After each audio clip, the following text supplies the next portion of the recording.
Hello Year 9 parents and carers. We value the time and dedication that your young people have already put into their education.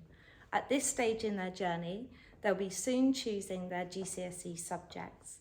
At Sedgehill, we offer a broad and balanced GCSE curriculum to ensure that all students can progress into their chosen direction after Year 11.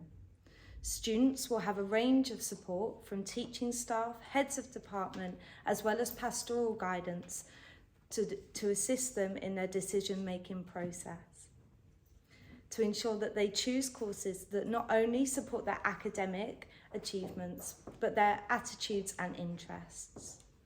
There are a series of videos from heads of department that you and your young person can watch to find out more information regarding GCSE options and how they are assessed.